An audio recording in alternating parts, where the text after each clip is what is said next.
Hey guys, Electron Man, how you guys doing today? This is just a little short video on a new item I picked up.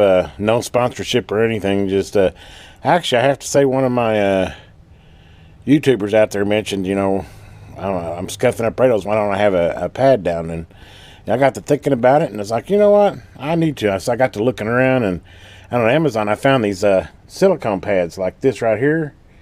And they're like under $20, and I was kind of skeptical at first, but as you can see, this has been well used. I've had it for about a month, and I thought, man, I'm gonna go ahead and do a review on it because if you got your workbench or a test bench, this is really a handy item to have. And why I hadn't gotten one before this, I don't know, but it's got all kinds of little cool cavities. In fact, you can see I got a couple of projects up there. The screws, I could put them in there, and instead of them ending up crawling off the desk on the floor, it kind of keeps them bundled up, and I got a little heat shrink tubing in there, so I kind of use the little cubby holes there at the top there, and I think you could put like some precision screwdrivers in there, and there's some, it's got a lot of little places you can mount stuff. It's got little ridge areas where you can set screws and stuff, but the main thing I like is it's I've burned my bench I don't know how many times, but this is made out of high temperature silicone, and it's great for soldering.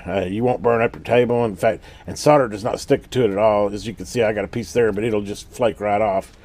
It doesn't, and it doesn't seem to burn, and I've cut on it. It seems to kind of self-heal itself. So, and on top of that, it's anti-static. If you're working on the ESD, it's got the little places to plug in a wrist strap so that you can statically discharge yourself before you work on something. Most of the time, I'm not working on ESD stuff, but I do have a strap around if I need it, as far as a grounding strap. But anyway, just not a long video. Just my suggestion is, if you don't have one for your workbench, it's definitely worth a little investment. I'm real happy with this one. I bought a little bit bigger one.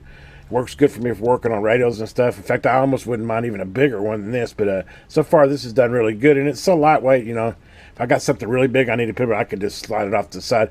Probably my only negative feedback so far is like I said, I've had it for a little while, is it still kind of wants to crawl up in the corners. I'm hoping that after a period of time it'll finally relax and lay flat. I guess I could lay it upside down, or maybe when it gets a hot sudden day, I'll put it out in the sun for a little while and come back in, and maybe it'll lay flat. But so far that hasn't really been a problem anyway. But just probably that's the only thing that negatively that I've found on it so far is I wish they rolled it up when they shipped it, and it still kind of wants to pop it there on the corner a little bit. Not so much on the bottom, but just on the top there. But anyway, if you got a workbench, a suggestion for me, spend the $20.